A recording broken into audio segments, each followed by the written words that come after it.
Sophie. On. Hi. Hi. Can you all hear me okay? Good. How is everyone this morning? Good. Good. And did anyone do anything exciting yesterday? God, sorry, Not yesterday. Not yesterday? I think it's in the future. In the future, have you got something exciting planned this week? Go to Scotland or going to Legoland in Scotland. Oh, you're going to Legoland in Scotland. That's very exciting. When are you going to Scotland? When are we going to Scotland, Dad? Oh, he won't listen.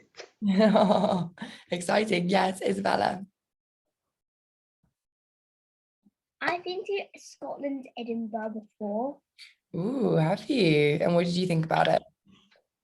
That's pretty good. Pretty good. It's August the 20th to Scotland. So Isabella, whereabouts in Scotland are you going, Ethan? Do you know?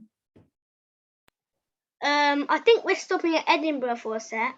Edinburgh. Oh, so maybe Isabella can give you some good recommendations about where to go. But I am going to somewhere else as well. You're going somewhere else, and you're going to Legoland as well. Yeah. It's on Monday. Monday. I used to love Legoland when I was younger. It's so much fun. Brilliant. And then we've got, just gonna say hi to Max. Hi, Max. How are you? You're good? Brilliant. We've got Shawi as well. Hi, Shawi. How are you? You're good. And Aiden Lee, how are you? Good. You're good. Perfect. Yesterday I went to my friend's house. Oh, yesterday you went to your friend's house. And what did you do at your friend's house? We played on a PS5. Oh, very cool. And did you have a good time? Yes. Good. And then we've got Aiden as well. Hi, Aiden. How are you? I hope no one changed their names into Chinese. Yes, I hope so too, because otherwise it's a bit confusing. Yes, Isabella. I was thinking about not going to the lesson because my internet was broken, but now it's working. Good. Well, I'm very glad you came, and I'm very glad it's working. That would have been such a shame otherwise. And then we've got Isabella T. Hi, Isabella T. How are you? You're good. Brilliant. So I have seen that you guys, or some of you, have started doing homework, posting the homeworks. So I'm sorry I haven't had a chance to mark those quite. Why did Aiden Lee change his name into a bit of Chinese? I'm not quite sure, if I'm honest, but the only bit I can read of that is Aiden Lee. I don't know if Aiden Lee, or I can't read that Chinese word. I wish my mom was here to read it. Yeah. Isabella Z, you have a question? I don't know 2 words, but I know one is zi, one of the Chinese words is zi, or an Aiden's name. Maybe Aiden can tell us. Aiden, how do you pronounce or how do you say your, Aiden Lee, how do you pronounce your Chinese name? Li Yuzhe. Can you say it again? Li Yuzhe. There you go. I speak Chinese at home. Do you? Yeah, every day. Every day. Wow. I don't have a Chinese name though. You have a Chinese name though? Too. Every day too. You too. Wow, everyone, that's amazing. Isabella, is that your question? I always speak Chinese at home too. Oh my goodness. Does everyone speak Chinese at home? I don't speak that much because I do. I don't know sourdough and I sometimes smack my face. Oh, very exciting. Well, you guys are all very talented linguists, so that's good. Right. Can we start? Yes, exactly. Then let's start. So I'm just going to get the slides up. Slideshow from the start. Okay, cool. So today we're going to have a look at sensory descriptions, and we're going to have a look at literary devices. Now I'm just going to try and make you guys so I can see all of you. It's just the same as usual. If you have any questions, put your hand up. If there's anything else you want to say, just pop it in the chat. Just let me know. Ethan, do you have a question? No, you just want to put your hand up. That's fine. Cool. So did anyone have any questions from yesterday, by the way? I know I still need to have a look at your homework, but do we have any questions from the past few days? Anyone? Yes, Ethan? I saw Yingy send a message to my mum, and my mum had to give it to me. Say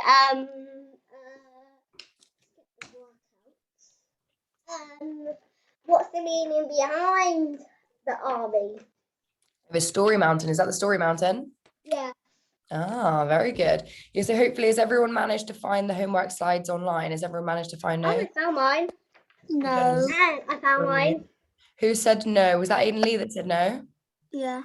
Yeah, Aiden Lee. So what I would say is if you get your parents to maybe email Ying or speak to Ying, then maybe you'll be able to find them online. So Isabella's even managed to print them out. So that's amazing. So you've got the story mountain there and you've got some printing there, which is brilliant. Yeah, so hopefully you'll be able to do that because then I can mark some of your homeworks as well. So the homework I saw for the story mountains was excellent. And I need to mark your golden ticket winners. So I'm going to do that after this. I'm very excited to read those. Right, cool. Let's start today's lesson. So that was the homework feedback. So you all did a very good job from before. And I know that I just need to mark your ones from yesterday. So I'll do that too. But the story mountains were excellent. Yes, Ethan? Was mine good? Yours was excellent. I need to read. Yay. I haven't read your golden ticket yet. Did everyone enjoy doing the golden ticket task? Yeah, I've already seen that some of them were really, really good. I just had a quick flick through them. They were really, really good. Is that thumbs down, Ethan? No, I don't believe you. I don't believe you. Right. So let's start. So today we're going to be looking at descriptive vocabulary, and we're going to kind of start looking at some sensory descriptions as well. So most forms of writing involve description. So for example, in a short story, characters and places need to feel real to the reader. So descriptions of events, feelings, and atmosphere can help achieve this. So looking at these two pictures here, can anyone tell me what has the addition of descriptive writing done here? So we've gone from nice in this picture to delicious, tasty. Yes, Ethan, you're up first.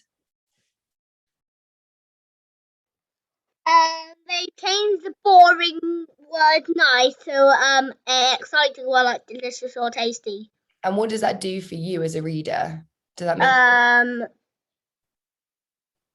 there's more adjectives. more adjectives? Good. And let's go, Isabella Z. What do you think? What do you think about that? Good, Ethan. Well done. It makes the reader. I actually think it might make the reader feel a bit peckish, because it's actually making me feel a bit peckish just looking at it. It's making you feel peckish. Good. Shawi, how about you? It can create more like sometimes you can create a picture in your head. It makes more like so you can like create a full picture, not like nice you don't know what type of nice. And then delicious and tasty means like it's really yummy and it's nice. All these. Yeah, exactly. So it really helps the reader to envision what kind of food they're about to taste or kind of like everything that they're about to eat. And it enables them to kind of get more invested perhaps in the story or something else. Does anyone else have anything else they'd like to say about that? How about Max? Max, what do you think about that?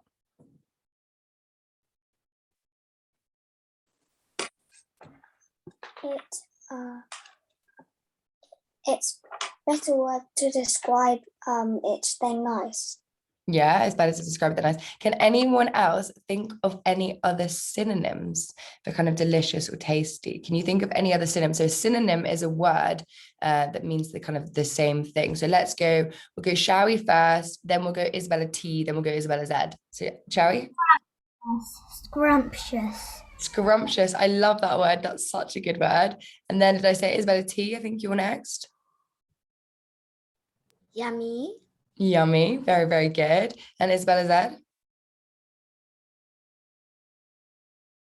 The people who said the thing before me actually said what I was going to say. You're going to say what you're going to say? Can you think of any more? Don't worry about it, it's fine. Let me just let someone into the room. Don't worry, it's fine. There are only so many synonyms that we can have. So very good, everyone. That's a good start. So descriptive vocabulary is not just about adjectives. So obviously it's very important that you guys litter your work with adjectives, and it's always great to have as wide a vocabulary as you can. And obviously this comes from reading more books and reading more and looking at new texts. But when we're trying to describe something, Shari, did you have a question? Are we learning about the 5 senses? We're looking at sensory descriptions today. So we're going to see how kind of talking about those kind of senses can aid some of our work and aid some of our descriptions. So yes, Aiden, you have a question? I already know about this because I've actually already done it. You've already done it? Yeah. Well, you're going to be an expert then. That's brilliant. And Isabel, is that? Yeah. For taste, you kind of have taste bud. So if you kind of taste like ice cream, you kind of feel it's cold. Mm-hmm. But if you taste like a potato, it actually tastes like a potato. Yeah, so a potato tastes like a potato. Good, but what we're going to be looking at is we're going to be looking at sensory descriptions when we're kind of looking at different settings and things as well. So we'll get on to that. And Isabella, Zed, do you have a question? It isn't really a question, but I already know the 5 senses. You already know the 5 senses. Good. Well, that's a very good start. So as I said before, when we're trying to describe something, we can look to the things around us for inspiration.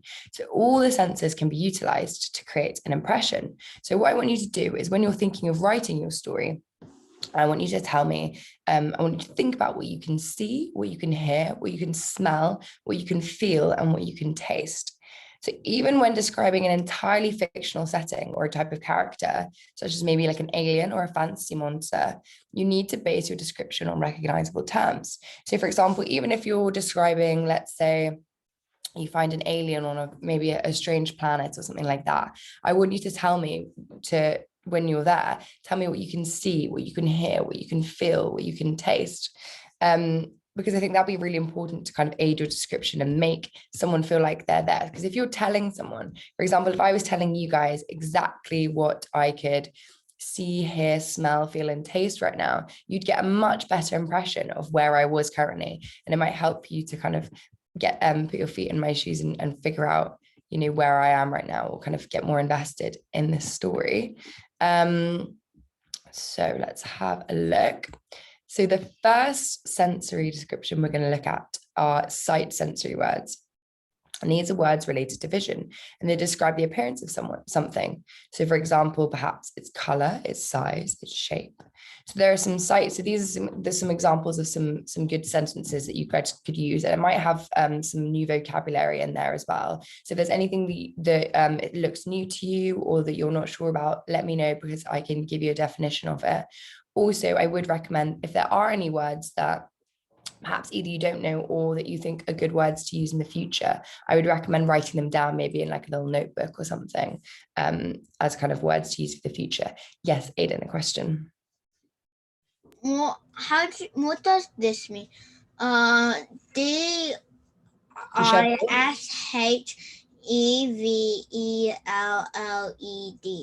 So this word is disheveled, and disheveled kind of means like out of place. So I'll read these sentences for you. So her golden hair looked disheveled thanks to the gust of wind. So what it means is like her hair looked kind of like very nice, and then the wind came and kind of messed it up and made it all a bit messy.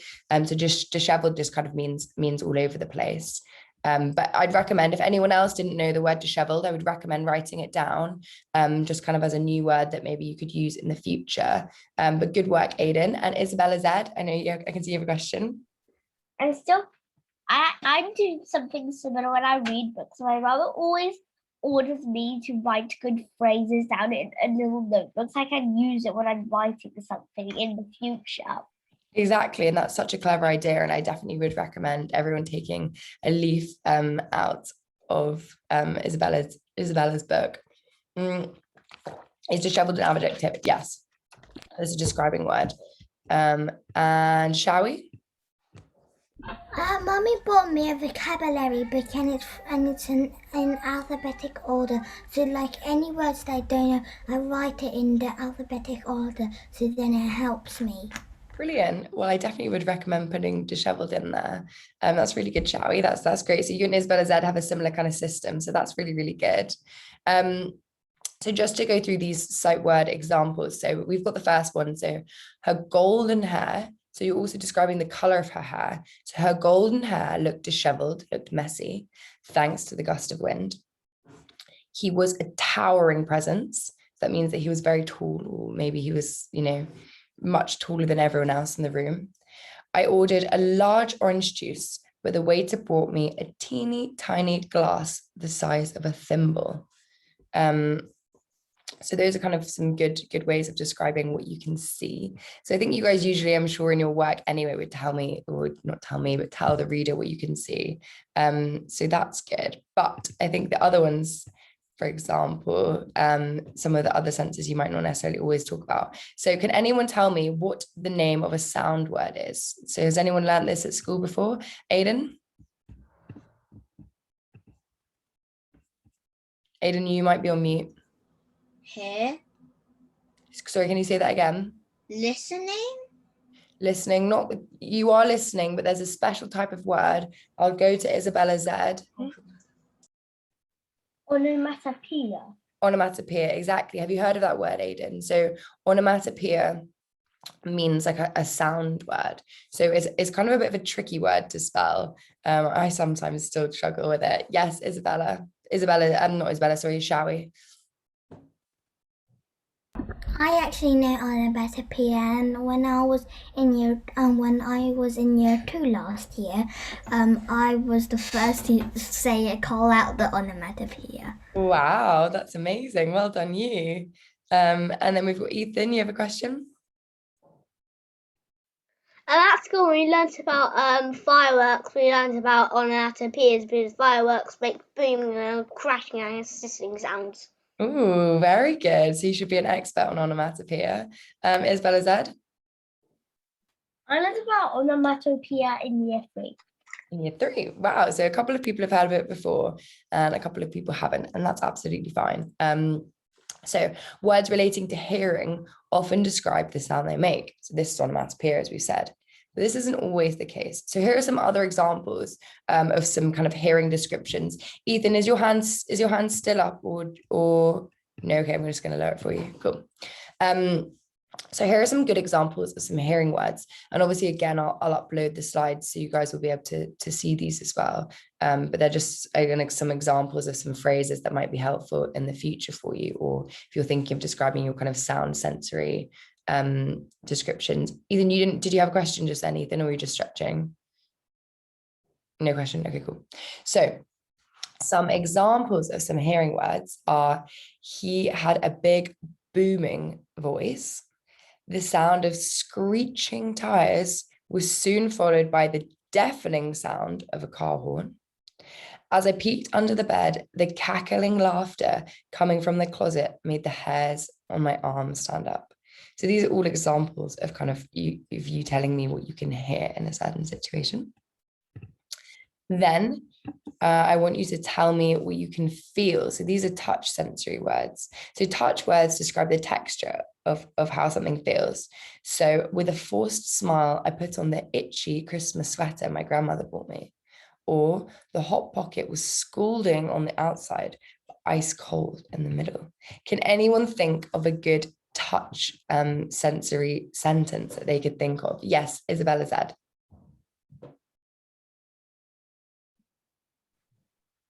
With a relaxed smile, I put on my smooth dress.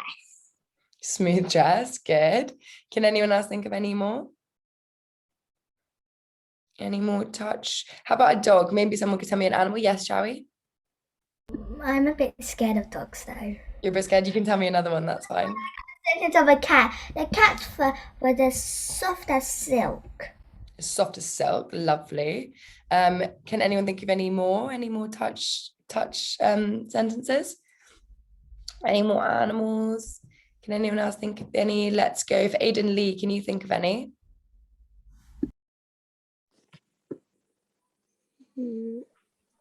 Maybe I'm trying to think of something that you could say. Maybe outside, maybe that you pick up some flowers or some leaves, or it could be touch underneath your feet. So you might talk about that.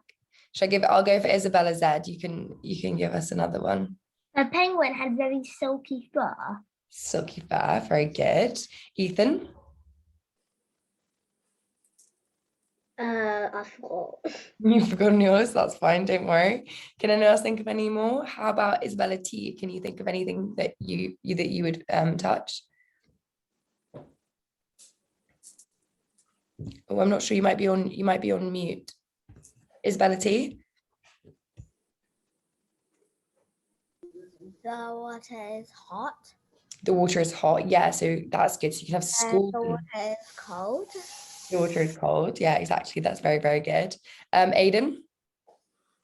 I love holding my fluffy teddy bear when I go to sleep. You love holding a fluffy teddy bear when you go to sleep. Very nice. That's a very good one. Right, before we move on, anyone else got any more? Last chance. Isabella T? I want to sit on the sky. You want to sit on the sky? So what you just tell me more about what you can touch. So you might say you've touched something in the sky, or maybe you've touched, I'm trying to think what you could touch. Maybe. I want to touch the cloud. You want to touch the cloud, and what do you think the cloud would feel like if you touched it? Fluffy. Fluffy, good, that's perfect. That's a very good one. Brilliant. So you guys have got the hang of that, which is good.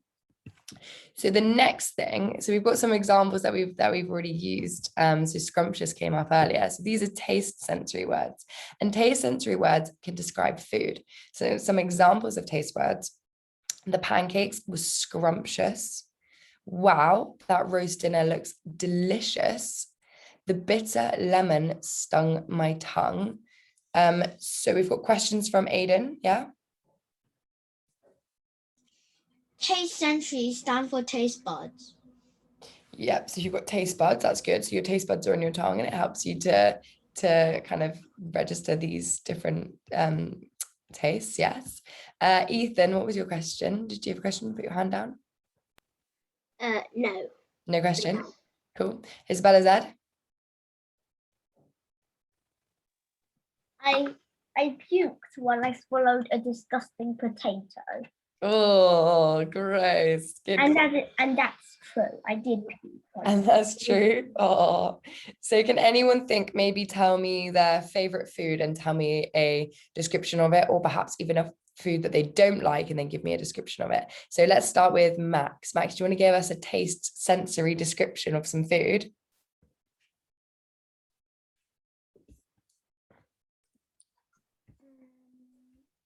Can you think of anything, Max? No. You can't think of anything? Okay, let's go for Shawi first. Shawi, there's anything you can think of? The disgusting mushing tastes like rotten apple. Tastes like rotten apples. Interesting. Good. Aiden? My mum told me not to use delicious. So Your mum- then I put my hand down. You don't want to use delicious? I think, oh yeah, delicious is already on there. Can you think of a synonym for delicious? Okay, you could say maybe a culinary delight could be a good one, or I think tasty is already on there. We've got tasty and we've got, oh no, tasty. The lemon juice on my food tastes delicious. Tastes delicious. Good. Let's go with, what we'll do is we'll go Ethan, Isabella T, Isabella Z. Ethan? The banana tastes like rotten cabbage. What does gabbage mean? Old food, stuffy. Okay, good. Who do I say next? Was it Isabella T, then Isabella Z? You might be on mute, Isabella T, yeah. Crispy chips. Crispy chips. So good. Crispy is more of a texture than a taste, so that's probably a texture thing. But yeah, Crispy chips is a good description of some chips. Very good. Isabella Z. The smell of scrumptious spaghetti bolognese reached my nose. Reach your nose. Good. Brilliant. So you all did a really good job of that. Does anyone else have any last sentences before we move on? No? Okay, brilliant. So the next one is what you can smell. So words related to smell describe, yes, you've guessed it, how things smell. And this is probably quite underutilized. So sensory words connected with smell can be very effective for your stories. So I think it's quite common, definitely, when I've seen people kind of do descriptions of their stories, it's very common that people tell me what you can see and maybe they tell me what you can hear. But telling me what you can smell is a really good way of kind of bringing the reader in and making them feel like they're there so they can understand what's happening. Yes, shall we? I thought of a sentence. Thought of a sentence, good. I will come to you first. I'm just going to read out and then Isabella said, I'll come back to you after. I'm just going to read out a couple of these sentences and then we can start thinking of our own. So the pungent is a good word. If anyone's got those little books where they put new vocabulary in, pungent is a good word. So pungent is kind of very strong smelling. So the pungent smell was unmistakable. Someone in this elevator was wearing body spray. No matter the expiration date, it was clear from its rancid stench the milk had gone bad. So rancid is another good word. So pungent and rancid are both two very good words that you guys could add to your vocabulary books. I'd recommend using both of those words. And finally, the flowery aroma was a welcome change after the elevator and milk incidents. So, shall we? Can you think of another sentence?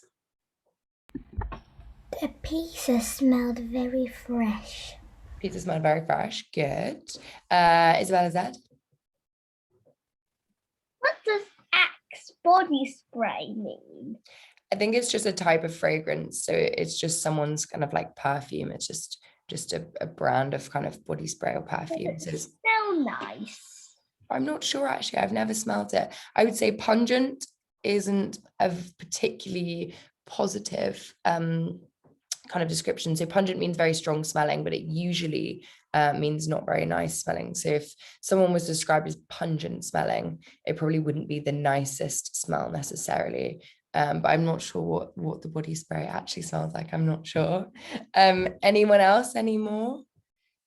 Can anyone else think of any more smell sensory words? Have we got any more? How about Aiden? Can you think of any smell sensory words?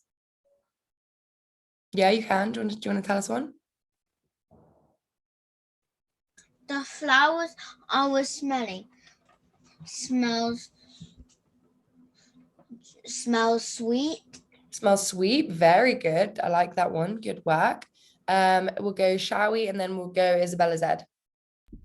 I think I know what Axe body spray is made of. It's made of with some basil and black pepper and some amber, and I think it's called cinnamon. I forgot it. Cinnamon Maybe. Interesting. I'm not sure. I wouldn't dwell too much on it. So we'll go Isabella Z, then we'll go Isabella T. Isabella Z. The mouldy, rotting chair smelled of sick mixed with rotting rats. Oh, that's horrible. A good sentence, but a horrible smell. Isabella T. Sour vinegar. Sour vinegar. Good. So sour is that what you said? Sour vinegar. Isabella T, can you just repeat that? Sour vinegar. Sour vinegar. So sour is probably more of a taste one, but sometimes you can smell things that are sour as well. So you could kind of, if you were describing something, you could describe the way that kind of feels in your nose sometimes is a good way of describing that. So well done, Isabella. Let's go Aiden. My dad's feet smells disgusting and smells like smelly cheese. It smells like smelly cheese. Good. Right, that's good. So everyone's got the hang of that, which is excellent. So We're talking about food. just a couple of top tips for your descriptive paragraphs. So to describe a person, you can focus on the physical details to give the reader a clear image of what they look like. So you can try and include a simile in your descriptions, and we're going to have a look at some literary devices today. So to describe objects or places, focusing on the senses will help to paint a picture of the place. And similes and metaphors are useful to describe objects as they give the reader something to compare them to. So what I would say is when you guys, so we kind of talked about the plot line, we've talked about different characters. So when you're talking about your characters, you can just focus on the physical details. But when you're talking about your objects, or when you're talking perhaps about where the story is set, that's when I would really bring in these sensory descriptions if you can. And honestly, when I see students do it in their writing, it makes such a big difference. And it's a really good way to kind of point out some of the students that are excelling. So it's definitely a very good thing to do. And let's see the next one. So structuring your paragraph. So to structure your descriptive paragraph, so often descriptive paragraphs come at the beginning of the story to set the scene. So we kind of talked about this in the first lesson. So we talked about the different ways that you can begin a story. And one very strong way is obviously to describe the setting. And this is where you can bring in these sensory descriptions. And you want to give the reader a full idea of what your character can see. So imagine wanting the reader to see what your eyes can see, and listen to what your ears can see, and like feel what your hands can feel. So if you introduce a new character or place, a descriptive section or paragraph is usually needed. And I definitely would stress using similes and metaphors, and we're going to have a look at some literary devices as well. So what I thought we could do is I want you to just have a look at this picture here, and I'm going to give you, let's say, like 5 or so minutes. I want you to write a description of this beach. It doesn't necessarily have to be this exact beach. You can be a bit creative if you want to. So I want you to write a sensory description of the beach. So does everyone have a piece of pen and a paper or something that they can write on? Yeah. Worst comes to worst, you can always message it to me in the chat if you don't have anything. So what I want you guys to do, I'll give you a bit longer than 5 minutes actually. I want you, someone in the chat, Aiden Lee, what you can do is you can direct message me instead. So you can just type it out and send it to me as a message if you don't have that. So that's fine, don't worry about that. So just type it in the chat to me. So what I want you to do is write your own sensory description of the beach. So I want you to imagine that maybe you're writing a story about the beach, or your characters has come to the beach, and I want you to tell me what you can see, what you can hear, what you can smell, what you can taste. I want you to use all of the senses, and I want you to tell me each of those. And then what we'll do is we'll compare, and we'll give it a bit of a read of everyone else's. Does that sound okay to everyone? Does that make sense? Is everyone clear with the task? And I want you to be super creative. If you want to tell me that you can hear a speedboat racing past, then that's absolutely fine. You don't have to concentrate just on this picture. You can be a bit creative if you want to as well. But is everyone okay with that? Give me a thumbs up if we're feeling okay. And how's everyone feeling with sensory descriptions generally? Feeling okay? Yeah. Okay, brilliant. Shall we, if you don't have a pen, you can also message me in the chat as well. But I want one of at least one sentence for each sense. So what I'll do is I'll put a timer on. So let's say we'll start with, I think I'm just going to give you about 7 minutes to start with, and then we'll see. And then if anyone finishes early, just give me a thumbs up emoji once you're done, just so I can gauge how much time you might need. But yes, off you go. And if you have any questions, let me know.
And if you do finish early as well, just give me like a little thumbs up in the corner and we can just see how we're going, just to gauge how much more time everyone will need. And any questions as well, let me know.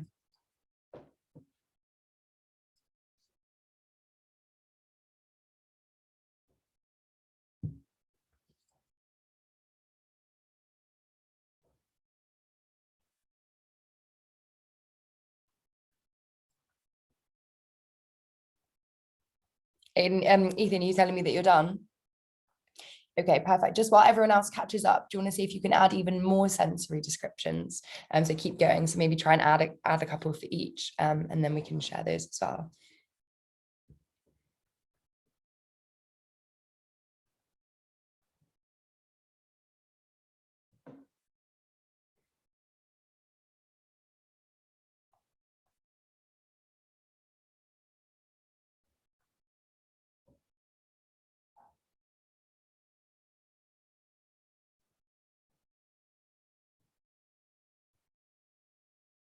So Max, have you finished as well? So just while we wait for everyone else, I'm just going to say the same to you as I said to Ethan. If you could get any more sensory descriptions in, then that would be perfect. So see if you can expand any of those anymore. Just while we wait for everyone else to catch up.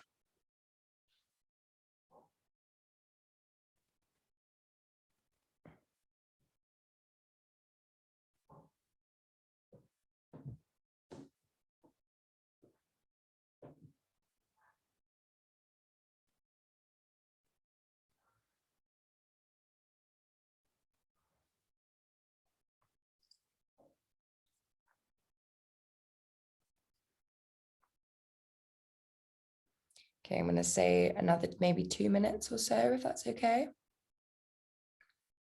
If anyone else feels like they need more time, let me know. Or less time, let me know as well.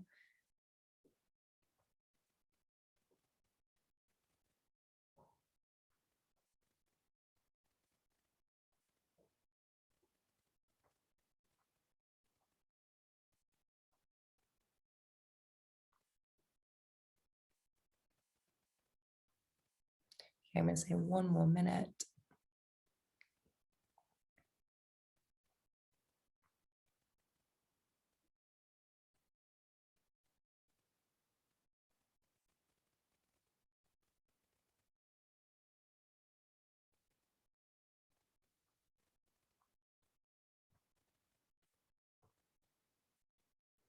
Okay, so Shawi says she's done. So I'm just going to give you 1 more minute and then we'll start sharing them between us.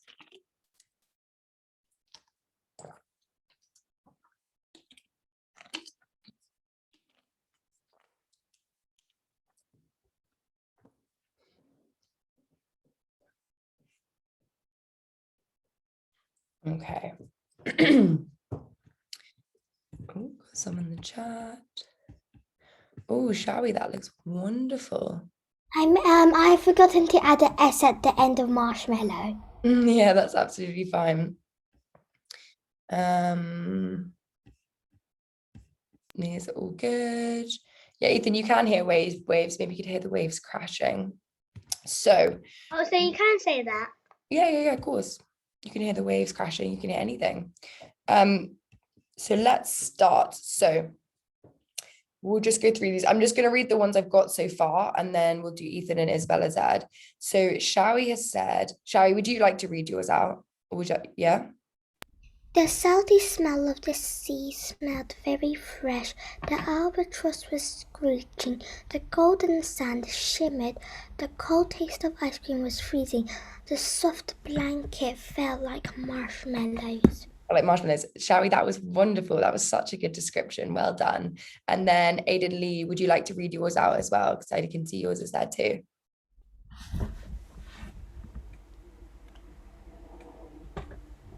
Aiden Lee? You got Aiden Lee there? Okay, so I'll read Aiden Lee's for you. So it says, I can see a jet ski and a boat and lots of people. I can hear a jet ski, people laughing and seagulls squawking, and you can taste the salty ocean. So that's very good. Well done, Aiden Lee. And Ethan, would you like to go next? Ethan, what have you said for yours? I said I could smell fish and chips, and I can hear waves crashing, and I can feel the bouncy ball, and I can lie down on the bench all day. You can lie down on the bench all day. That sounds like a very relaxing day. Very good. Isabella said.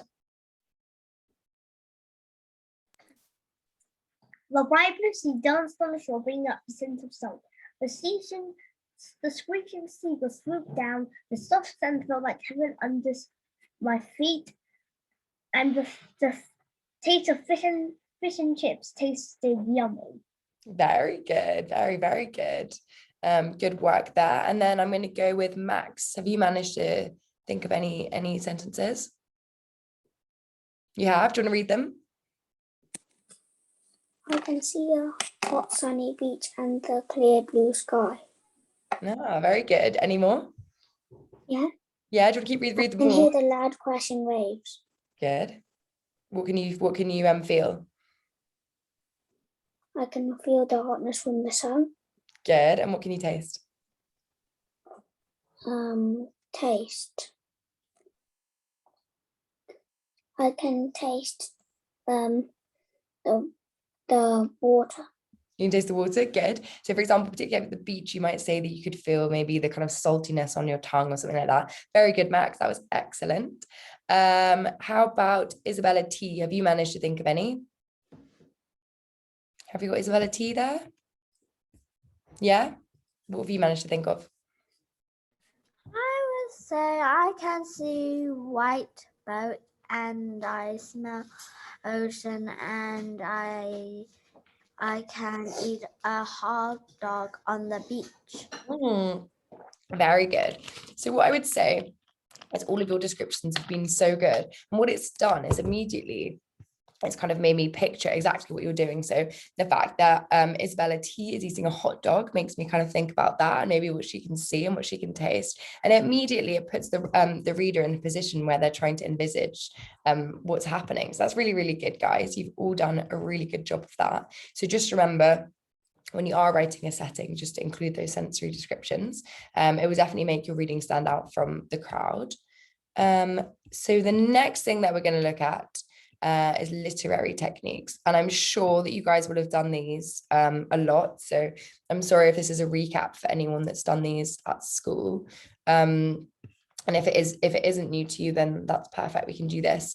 But literary techniques are going to be a very, very important part of your creative writing. So this is something that I definitely would recommend trying to understand.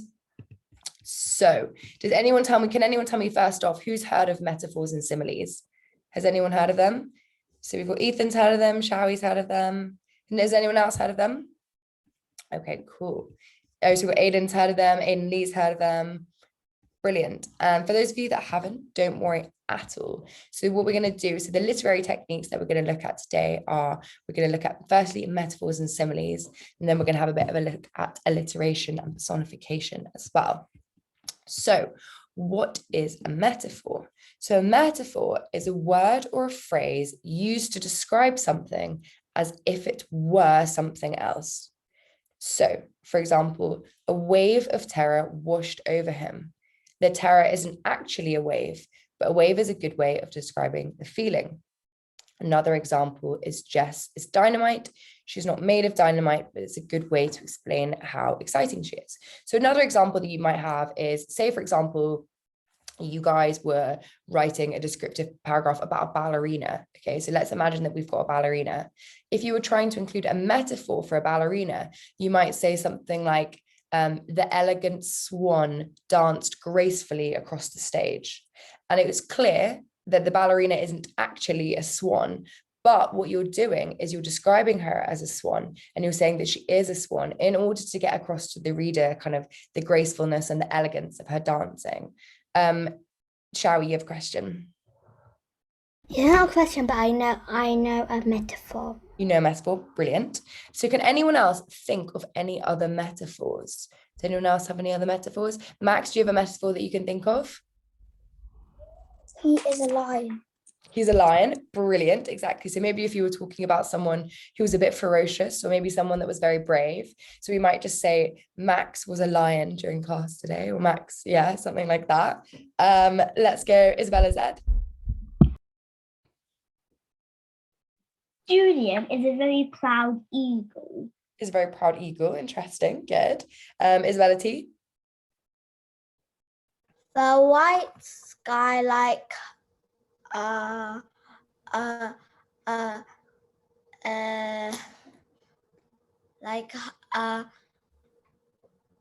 marshmallow. Like a marshmallow. So I'm going to point out, that was brilliant, Isabella, but I'm going to point out one thing. So we're going to look at similes next. So the thing about a metaphor is you don't say that it's like something, a metaphor is something. So for example, Isabella, that was brilliant that the sky is a marshmallow. So what I would say is a metaphor would be this: the white sky was a marshmallow, or the white sky is a marshmallow.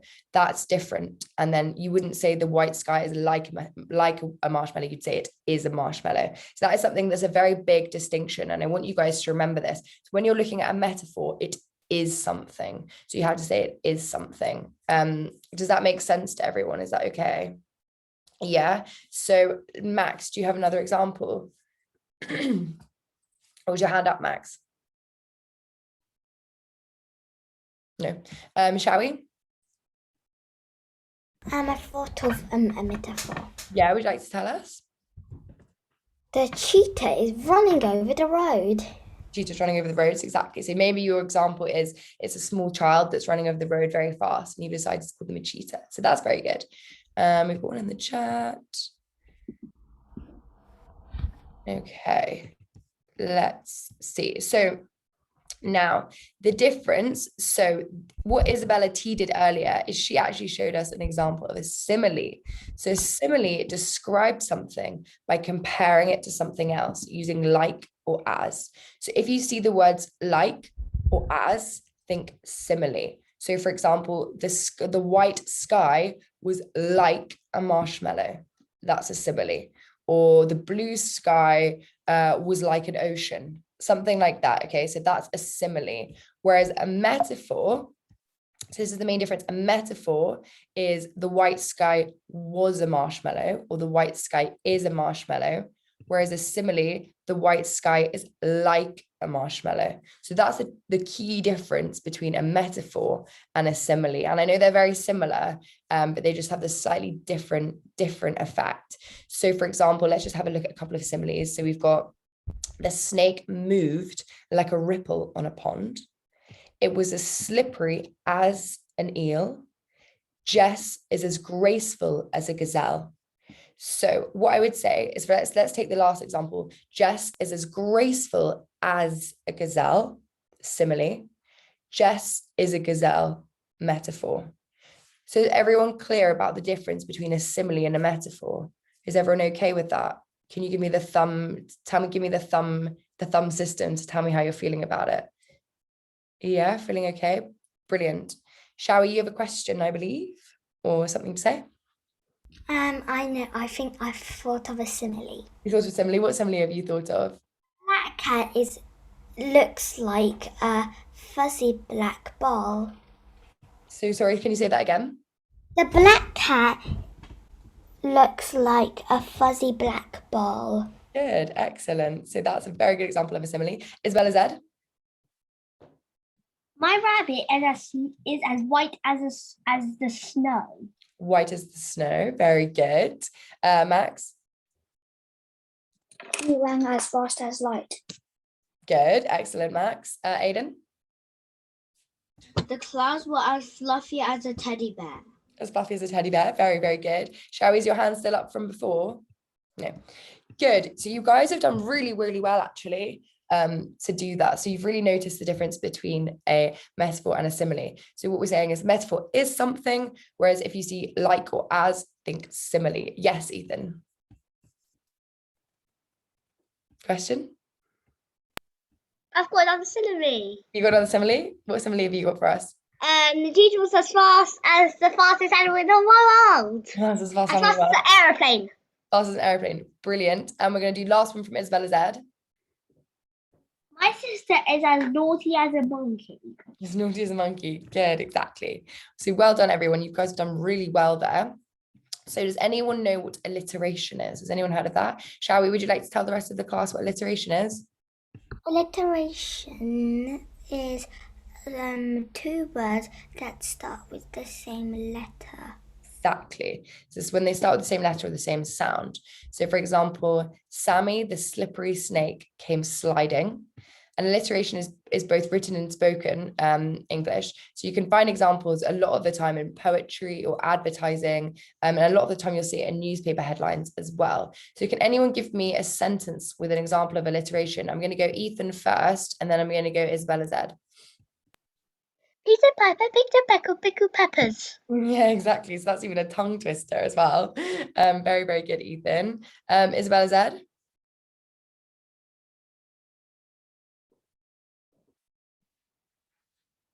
Peter the penguin pecked my hand.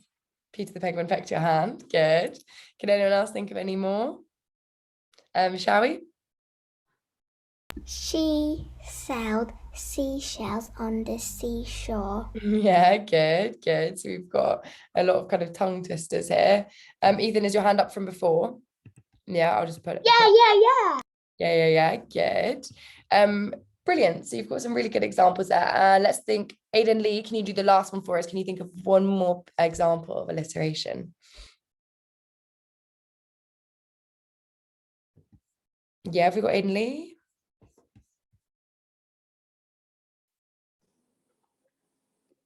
You could do something rhyming with not rhyming with, starting with A.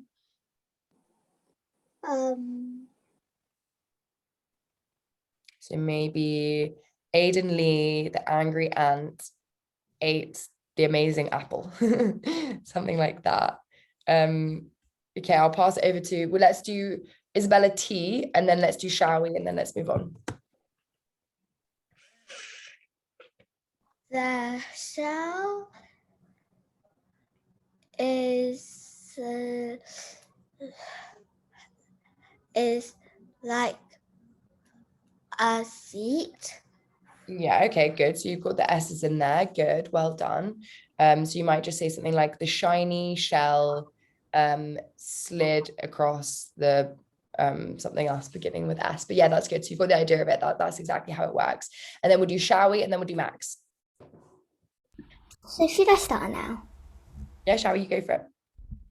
The cute cat climbed on the car. The cute cat climbed on the car. Good. And Max?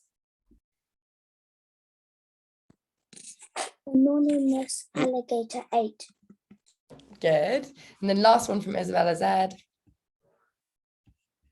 The cat called me an idiot. Good. And okay, Aidan, I'll give you the last one, but this is the last one now. Yeah, Aidan? The slimy snail was sliding on a rock.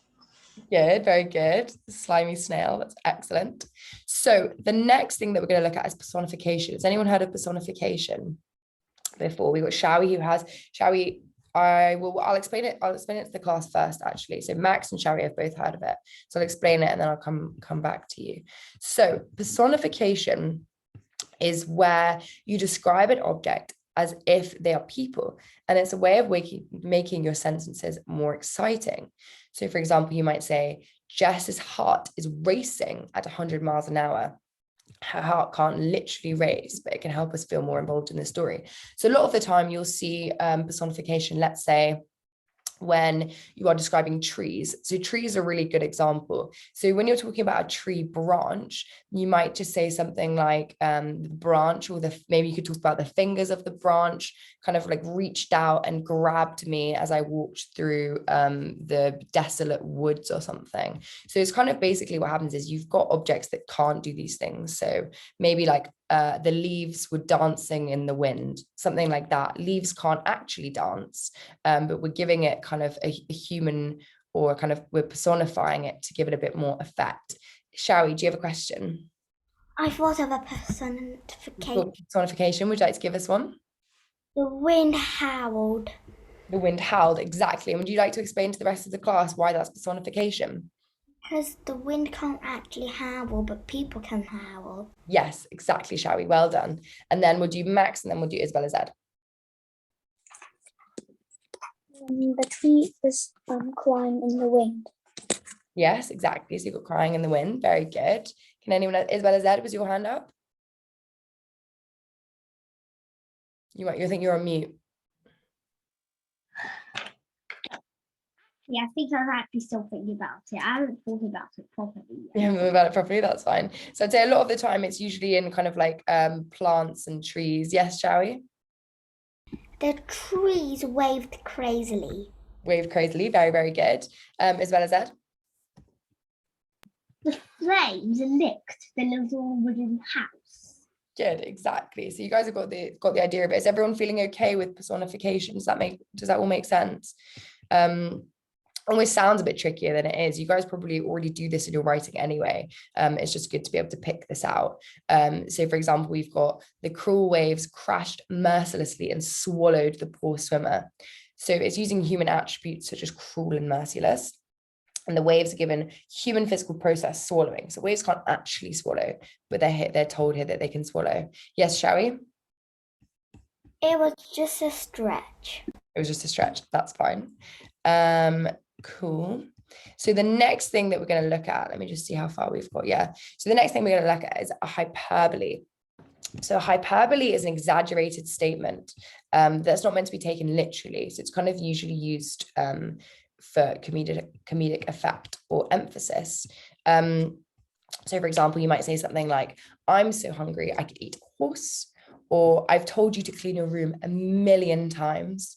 Or you might say, I have 1,000,000 things to do today. Other examples might be, you set me too much homework, it took me days. So it didn't literally take you days. You're just using it for effect. Shall we? You have a question? I'm just saying I actually heard of hyperbole. Good. Let's go for Ethan. Ethan, what would you like to say? I'm so hungry I could eat 2,000 broccolis. 2,000 broccolis. Interesting. Good. Let's go Max, and then we'll go Isabella T. The window shattered into 1,000,000 pieces. 1,000,000 pieces. Brilliant. Very well done, Max. Isabella T. You have made my sister made me so angry I could punch her in the face and strangle her and eat. Oh my goodness, that's crazy. Good, Isabella T. I'm so hungry. Can I eat a cake?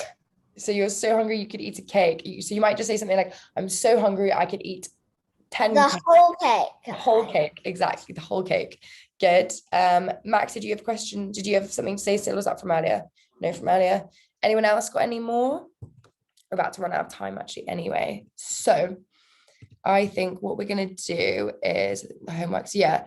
So what we'll do is we'll save creating suspense. So I'm just going to explain the homework to you. So I've got another extract from Charlie and the Chocolate Factory. And so let's read this quick. Let me just read this quickly. I would usually ask one of you guys to do it, but I'm just aware that we're going to run out of time. So this will be useful for the homework, but I'll put these slides up, so don't worry. Oh, that's meant to say Mr. So Mr. Wonka opened the door. 5 children and 9 grown-ups pushed their way in. And oh, what an amazing sight it was now that met their eyes. They were looking down upon a lovely valley. There were green meadows on either side of the valley, and along the bottom of it, there flowed a great brown river. What is more, there was a tremendous waterfall halfway along the river, a steep cliff over which the water curled and rolled in a solid sheet, and then went crashing down into a boiling, churning whirlpool of froth and spray. Below the waterfall, and this was the most astonishing sight of all, a whole mass of enormous glass pipes were dangling down into the river from somewhere high up in the ceiling. They were enormous, those pipes. There must have been a dozen of them at least, and they were sucking up the brownish muddy water from the river and carrying it away to goodness knows where. And because they were made of glass, you could see the liquid flowing and bubbling along inside them. And above the noise of the waterfall, you could hear the never-ending sucking sound of the pipes as they did their work.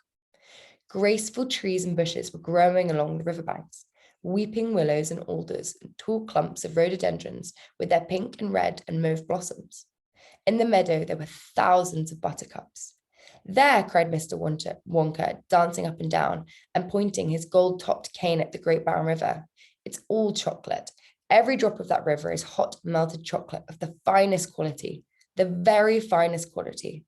There's enough chocolate in there to fill every bathtub in the entire country and all the swimming pools as well. Isn't it terrific? And just look at my pipes. They suck up chocolate and carry it away to all of the other rooms in the factory where it's needed. Thousands of gallons an hour, my dear children. Thousands and thousands of gallons. The children and their parents were too flabbergasted to speak. They were staggered. They were dumbfounded. They were bewildered and dazzled. They were completely bowled over by the hugeness of the whole thing. They simply stood and stared. So, what I want you guys to do for homework is I want you, using the kind of sensory descriptions that we talked about today, I want you to describe your own room in the chocolate factory. So we've got Roald Dahl's excellent description of the kind of main part of the factory so far. What I want you guys to do is I want you to write a whole brand new room, and I want you to tell me what you can see, hear, smell, taste, and feel. And it can have anything that you like in it, but I also want some literary devices. So I want similes, I want metaphors, you could do personification or alliteration. Ethan, you have a question? I can send this. Yeah, I'll put the slides on, don't you worry, I'll put the slides up. Phew. Isabella T? Isabella T?